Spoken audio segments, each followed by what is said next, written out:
Buen día, profe. Buenos días, Jenny. Cari, hola, buenos días.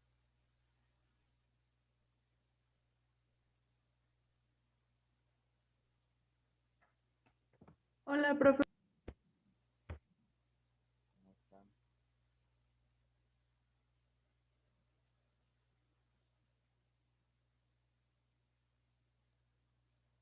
¿Me escucha bien Cari?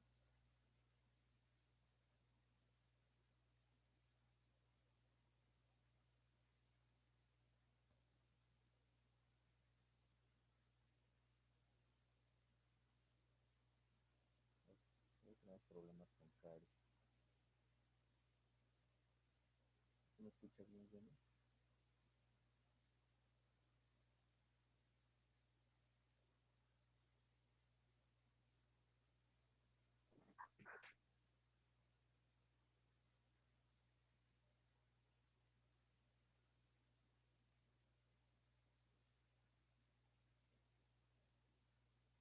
¿Me escucha Jenny?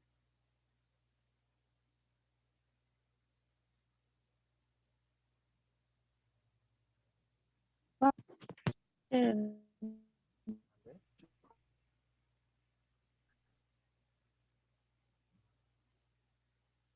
Avanza, bueno. sí, está muy bajito, no es audio.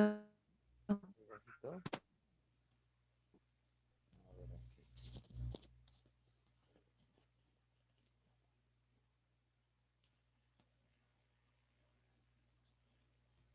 Creo que sí me escucha mejor.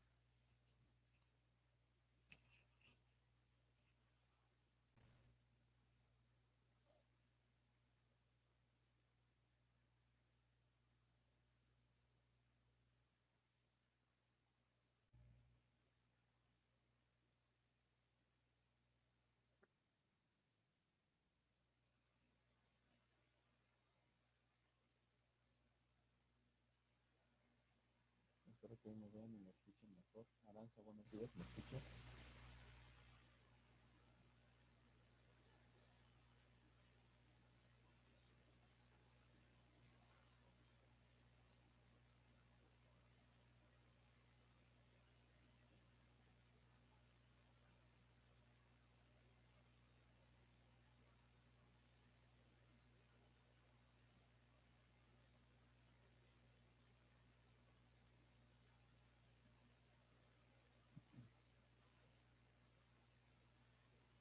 ¿Sí me están escuchando, chicas?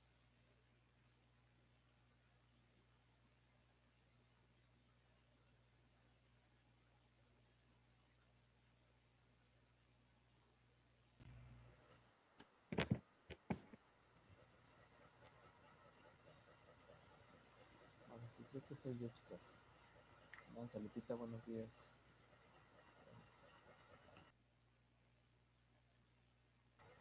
Hola, buenos días. Hola, buenos días. ¿Ahora sí me escuchan? Sí, un poquito mejor. Ah, ok. Bueno, yo. Buenos días. Ok. Perdón. Se me hace que es mi internet también otra vez. Esperemos que no me saque tantas veces y que hoy no se vaya la luz y que todo funcione bien, pero ya no se sabe con esto. Bien, chicas, pues vamos a comenzar antes de que otra cosa suceda. Con eso de que con esta tecnología no tenemos como que algo seguro, entonces déjenme pasar lista. Maripita Aranza. Bien, chicas, bueno, estábamos hablando hace 8 días acerca de lo que es, pues, las reformas educativas o lo que les comentaba, vamos a ver las obras educativas más, pues sí, reformas, no es política educativa, pero al final de cuentas, pues es parte de la historia, lo que, pues, grandes políticos en su momento hicieron porque se estableciera un sistema de educación en México.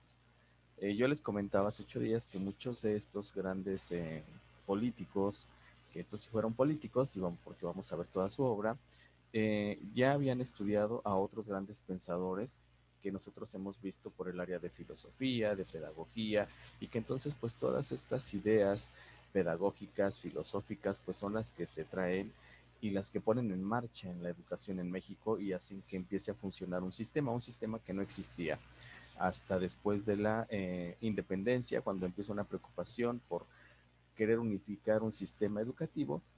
Y entonces, pues bueno, ya vimos por ahí a Valentín Gómez Farías con estos importantes hechos que hizo para fundamentar y dar las bases al sistema educativo mexicano. Pero nos quedó pendiente otro autor el día domingo, que fue, déjenme compartirles por aquí, a Manuel Baranda, ¿sale? Por aquí nos quedó pendiente Manuel Baranda. Y pues bueno, Manuel Baranda, pues, déjenme por aquí omitir a Cari, fue un importante político también mexicano. Él, digamos que era abogado porque estudió jurisprudencia, que en aquel entonces era el equivalente, digámoslo así, a lo que hoy sería el derecho. Eh, de alguna manera, él ocupó cargos públicos dentro de lo que es el gobierno, ¿no? Sobre todo desde lo que es Guanajuato, donde fue gobernador, eh, y de alguna manera ayudó a la redacción de las leyes orgánicas de la República. Él era un liberal, digámoslo así. Acuérdense que había una pugna por dos grupos, liberales y conservadores, que ahorita vamos a ver por acá. Eh, Recuerden que hablábamos hace 8 días también que Santa Anna, pues de alguna manera estuvo en el gobierno yendo y viniendo, ¿verdad? Durante 5 veces, en las que precisamente Valentín Gómez Farías, como su vicepresidente, pues de alguna manera eh, llevó a cabo grandes reformas en este periodo, pero apoyado también en otra figura importante. Bueno, hablábamos de Manuel, eh, vamos a hablar de Manuel Baranda. Este señor de alguna manera fue también secretario de Relaciones Exteriores y lo que hizo él durante este periodo, porque hay que recalcar que con las leyes que redactó Valentín Gómez Farías, prácticamente desde 1833 hasta casi 30 años después, como que no hubo muchos avances dentro del sistema educativo mexicano que empezaba a formarse, sino es hasta con después de la intervención de Estados Unidos cuando se empieza nuevamente a retomar esto, y por eso pues lo que se quedó de tarea que ahorita vamos a comentar, ¿sí? Entonces, este señor le importaba la educación, ¿sí? Entonces estaba en contra de varios aspectos que aún se seguían manejando en aquel entonces con una educación tradicional. Entonces, de alguna manera, lo que trató de traerse él, y como yo les comentaba, era esta, bueno, aquí se los puse en la diapositiva, una visión, eh, tenía de alguna manera la, la visión de lo que era la educación europea a partir de todos los pensadores que en aquel momento pues eran el auge y sustento de las obras educativas, sí, Pestalozzi, Rousseau, ¿quién es más? No recuerdo, pero bueno, todas esta serie de nuevos pensadores de la pedagogía y de la filosofía de lo que hoy llamamos la escuela nueva, ¿no? Que surge a partir de que la escuela tradicional empieza a romper sus esquemas. Entonces empieza a traerse estas ideas, ¿sí? Para poderlas establecer dentro de lo que es el sistema educativo mexicano. Y pues bueno, ¿qué es lo que él se dio cuenta dentro de lo que fue su trabajo? Pues bueno, para él ya las escuelas lancasterianas no estaban funcionando o ya no eran una opción dentro de la educación, o sea, el sistema que utilizaban ya no era apto para lo que en la época se estaba manejando, sí, entonces estaba en contra de estos métodos. Y pues bueno, como ustedes ven, este señor aportaba de su propio recurso precisamente para apoyar a las escuelas, para la creación de escuelas, o sea, era un político que no solamente prometía como los de ahora, ¿verdad? Que parece que nos dan de su bolsa para darnos educación y terminan por no darnos nada. Bueno, este señor sí ponía de su dinero para poder crear escuelas. Era un político al que le interesaba que el sistema educativo creciera, ¿no? Entonces, también como, bueno, aparte fue funcionario o fue ministro de Justicia e Instrucción Pública. Recuerden que era la antecesora a la Secretaría de Educación Pública. Entonces, pues bueno, durante su función, pues fue lo que él hizo dar de su dinero. Pero bueno, más que de esto, en su reforma educativa, ¿sí? Eh, a partir de esto que empieza con algo como pues lo que son las reformas o lo que dan pie a varias leyes que llamamos las leyes de reforma, precisamente porque empieza a haber un cambio. Y yo les comentaba que dentro de estas leyes de reforma, pues no todas eran leyes o conocemos este periodo y a veces consideramos que fue por Benito Juárez que empieza a establecer todas estas leyes, pero realmente las leyes de reforma son por diferentes políticos que establecieron leyes, ¿no? En contra de lo que en ese entonces se manejaba y para que mejoraran las condiciones del país. Así que no todas las leyes fueron de Juárez, sino realmente vamos a ver a la ley Lerdo, vamos a ver precisamente a Baranda, a Valentín Gómez Farías y demás autores que propusieron esta serie de leyes en este lapso de periodo de lo que se llamó la reforma. Sí, por ahí hasta 1870 más o menos, cuando recuerden ustedes, pues bueno, después toma el poder don Porfirio Díaz, ¿no? Bien, ¿qué es lo que hizo en esta reforma liberal? Pues bueno, de alguna manera lo que él se interesó, vamos a por acá, ¿sí? Dentro de lo que él analizó o lo que él vio en la situación educativa del país. Estamos hablando de que lo que hizo Valentín Gómez Farías, recuerden ustedes que estábamos hablando hasta 1833 y yo les decía de 1833 aproximadamente 25, 30 años más, no hubo cambios dentro de la política educativa del país, fueron muy pocos, pero uno de los personajes que se interesó por esto, pues fue don Manuel Baranda. Bien, dentro de esto, él se dio cuenta o hizo un informe sobre cómo se encontraba la entonces Secretaría de Instrucción Pública o o el Ministerio de Instrucción Pública, sí, es decir, lo que era la institución que se encargaba de dirigir a la educación en México, hizo un balance de cómo estaba esto. De alguna manera él hizo un censo sobre los alumnos que existían, tanto en la educación elemental que estamos hablando, de educación primaria, educación secundaria. Recuerden que con Valentín Gómez Farías surge la Escuela Nacional Preparatoria y todo lo que era la educación superior. Entonces hace un censo para saber cuántos alumnos había. De alguna manera los sueldos de los profesores no eran muy altos, ¿no? Pero de alguna manera también hace un balance o censo sobre docentes y sobre los sueldos que se estaban manejando para poder mejorar también las condiciones de los maestros de aquel entonces. La manera de dar las clases también se metió por ahí con los métodos de enseñanza, sí, para todo lo que era la educación y basándose sobre todo, como les comentaba anteriormente, en autores de lo que eran Europa, sí, se trajo todas estas ideas para aplicarlas en la educación mexicana, sí. Sobre casos excepcionales, es decir, sobre lo que era la educación en aquellas zonas pues más alejadas, lo que era la educación para mujeres, también se empezó a preocupar por la educación para adultos, aunque bueno, vamos a ver que ahí no hubo muchos cambios. Sobre finanzas de la educación, pues él estaba preocupado por lo que era el recurso que se aplicaba o que el Estado daba a la educación. Recuerden que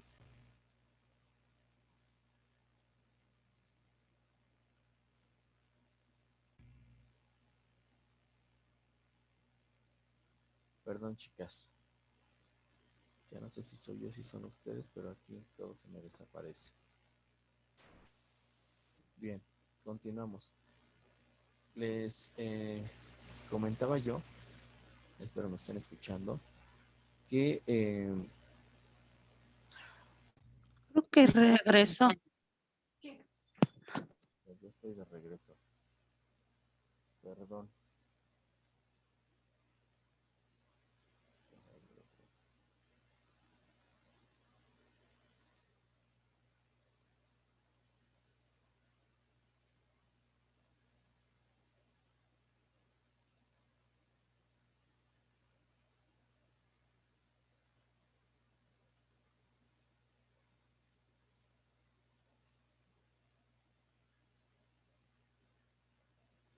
¿Sí me escuchan, chicas?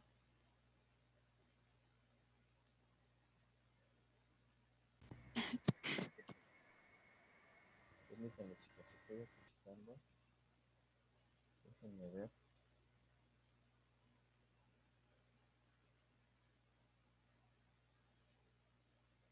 déjenme ver aquí.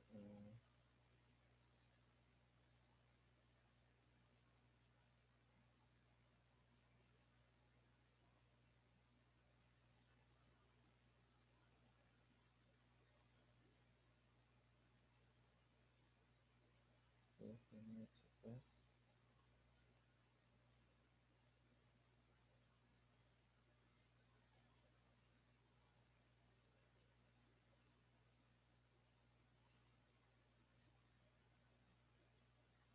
Permítame.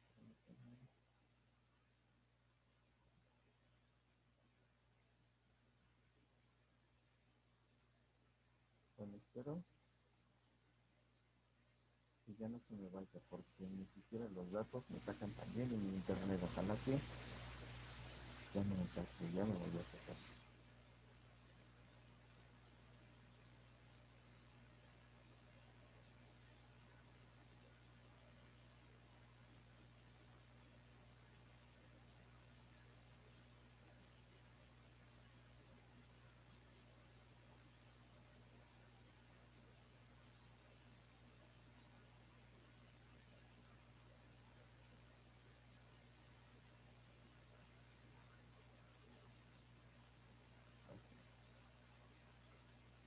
Bien, chicas, ¿ya me escuchan ahora sí?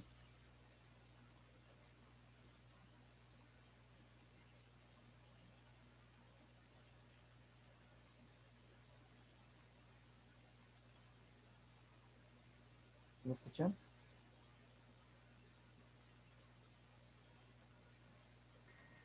Sí, profe, poquito, pero sí. Bien, pero déjenme quiero activar la cosa, para que no me funcione.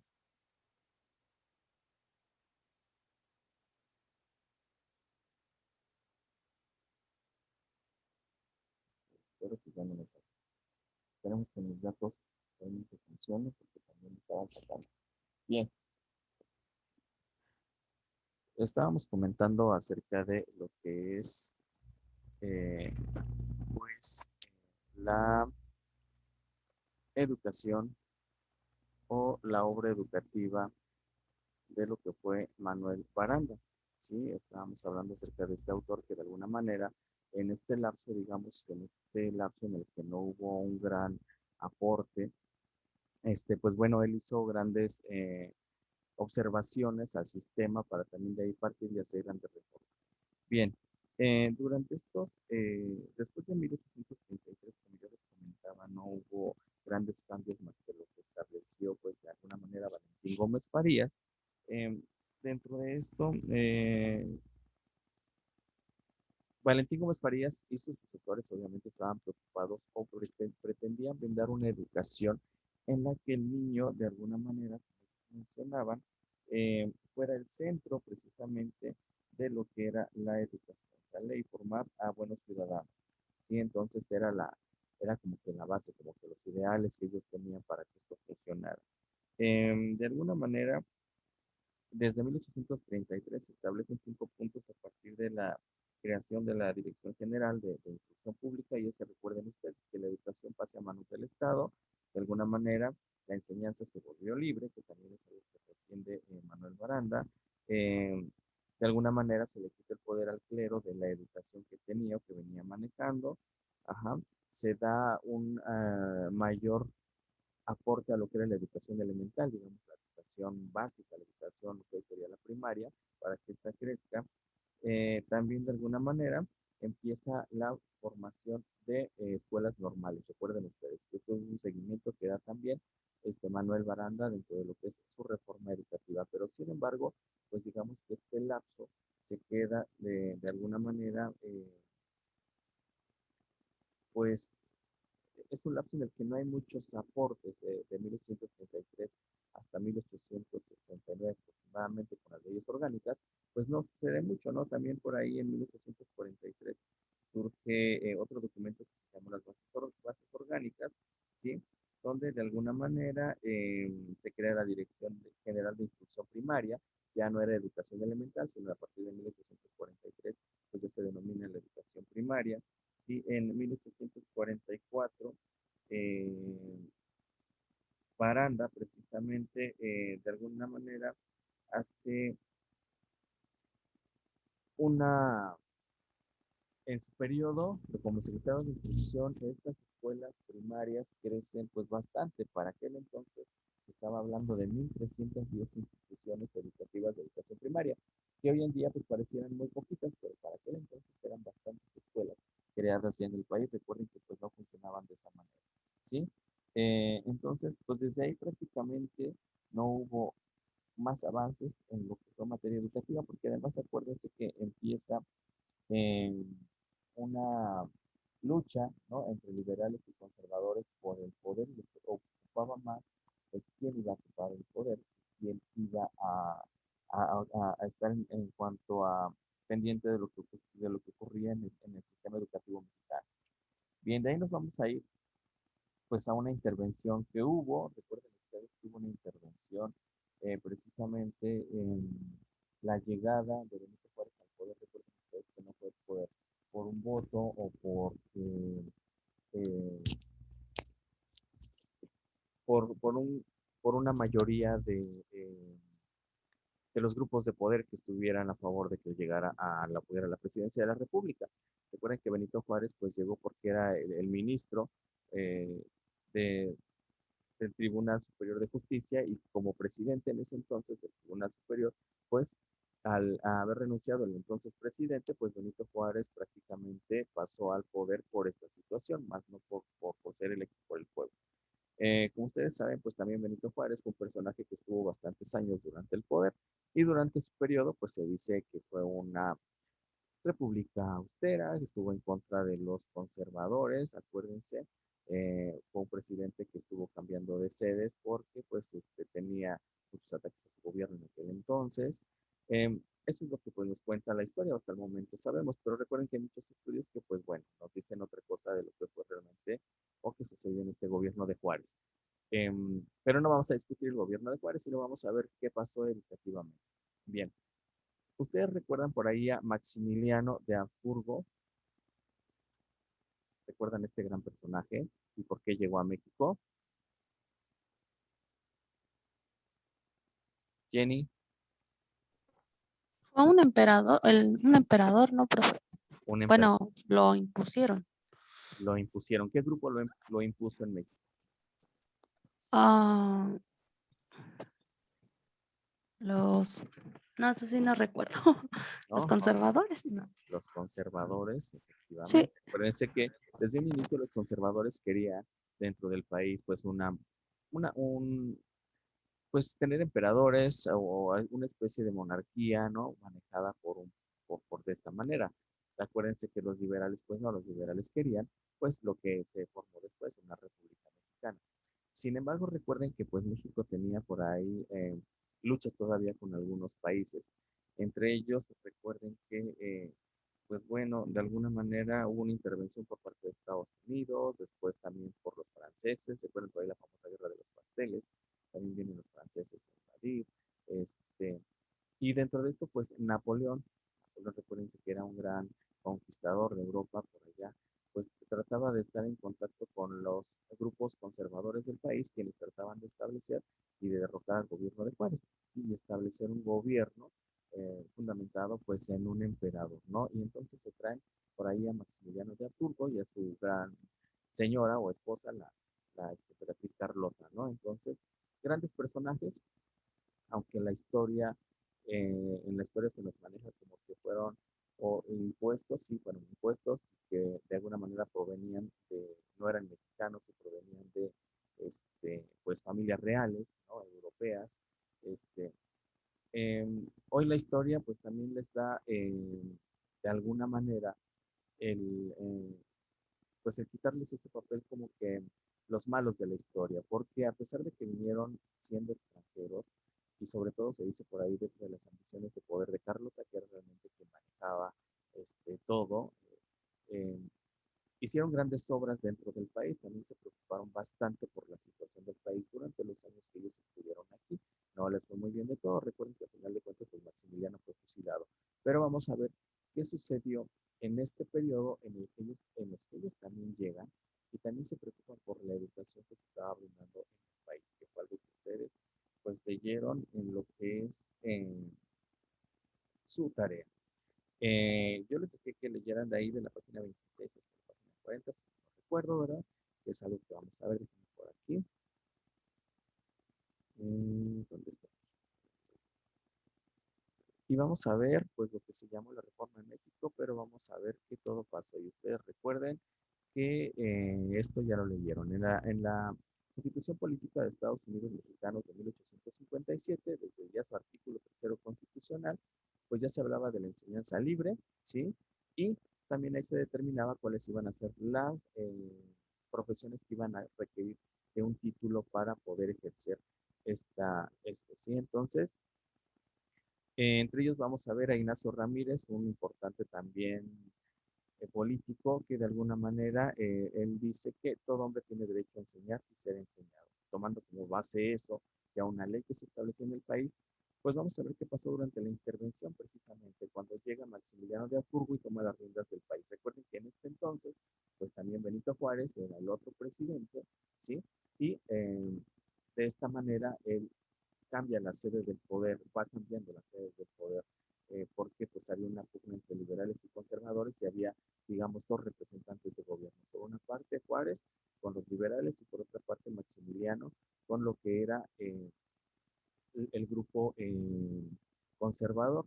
Recuerden que de alguna manera pues los conservadores en este momento tenían la ventaja sobre los liberales. Eh, por eso es que, bueno, ahondando un poco en la actualidad, pues ustedes podrán ver muchos rasgos de las supuestas políticas que implementaba Juárez en lo que es el actual gobierno, pero bueno, vamos a ver que todo está mal entendido y a veces mal aplicado, pero bueno, vamos a ver qué pasó al llegar el gobierno, al llegar en 1873, Maximiliano de Austria y encabezar el nuevo gobierno, pero vamos a ver qué es lo que hizo en cuanto a materia educativa. Y como ustedes ya leyeron el libro, pues ustedes me van a platicar, ¿no? Creo que el libro está interesante, creo que el libro habla mucho acerca de la historia educativa, entonces nos va a tener entretenidos por lo menos este cuatrimestre ese pequeño libro. Bien, vamos con Cari. Cari, hábleme de lo que hizo Maximiliano de Habsburgo en la educación en México durante su estancia en el país. Acuérdense que Maximiliano se preocupó por la educación primaria, por la educación secundaria y la educación superior, o sea, reglamentó en estas tres áreas. ¿Qué hizo Maximiliano de Habsburgo? Porque no todo fue malo en su estancia en el país. ¿Qué hizo Cari? Ay, profe, ¿qué cree que sí lo leí, pero ya no me acuerdo? Como si desde ahí empezaba su fin. Sí, o sea, sí lo hice, sí lo leí, sí hice mi resumen, pero creo que intentó copiar el modelo de donde él era, si no mal recuerdo. Trató de implementarlo en México, pero ese modelo tenía su nombre, pero no lo recuerdo. Ok, muy bien. Ahorita vamos a ver tus compañeritas, sí se van a acordar ahorita. Vamos con, gracias, Cari. Lupita. A ver, Lupita, para que despierte usted. ¿Usted qué recuerda que hizo Maximiliano de Habsburgo en la educación en México? Bueno, no sé si él fue el que creó eso de la educación elemental y algo de la instrucción. Bueno, es que el libro, bueno, lo que leímos casi hablaba más de la instrucción, ¿no? Sí, y ahí se dividía en que era de la primaria, instrucción de secundaria, de todas los niveles, digamos, ¿no? Ok, recuerden que el término anterior utilizado no solamente en México, sino a nivel mundial casi era instrucción para el sinónimo de educación. Hoy en día pues lo tenemos como educación. Para aquel entonces era de instrucción. Sí, él reglamenta varias leyes en cada uno de los niveles, pero entonces vamos a ver qué hizo Maximiliano en su estancia en México. O no sé, Jenny quiere comentar algo acerca de Maximiliano. Bueno, él dice que mientras que él estuvo, reglamentó a la educación en 172 artículos. Ay, es que no alcanzó a ver. Así. Eso lo dio a conocer el 27 de diciembre de 1865, bajo el nombre de la Ley de Instrucción Pública. Y ahí pues reglamentó el artículo tercero, ¿no? Donde decía que la educación era gratuita, obligatoria y dejaría de ser directa. No, y la dejaría bajo el cargo de los ayuntamientos y la conducción de instrucción pública. Sí. Nada más que aquí tengo una confusión porque él dice, o sea, eso lo dice, pero el ministro de Instrucción Pública estaba a cargo de Francisco Artigas. Sí. Recuerden que de alguna manera Maximiliano era el representante del, más bien era la autoridad máxima, ¿no? Digamos, no el presidente, pero era el emperador. Entonces, recuerden que teníamos dos gobiernos en pugna. Juárez por un lado, Maximiliano por otro, pero cada quien tenía su junta de gobierno, cada quien tenía su gobierno estructurado, ¿no? Entonces, pues empieza ahí a haber jalones y estirones entre a quién le queremos, a Juárez o a Maximiliano. ¿Algo más, Jenny? Bueno, ahí también en el artículo 3 ya establecían que la edad para ingresar a las escuelas primarias era de 5 años. El artículo 4 ordenaba que sería gratuita, pero que solamente sería para aquellos que no podían pagar la cuota, que era de 1 peso por niño. El artículo 5 establecía que el Estado era el que controlaba la educación y en el título 3 de la instrucción en la ley de instrucción de 1865 se refiere a la educación secundaria. Y eso es creo que lo que comentaba Cari, que decía que debe estar organizada al estilo liceo francés de la época. Y que la educación secundaria se debería de cubrir en 7 u 8 años. Nada más. Muy bien, Jenny, gracias. Aranza, ¿algo que quiera comentar? Pues lo mismo.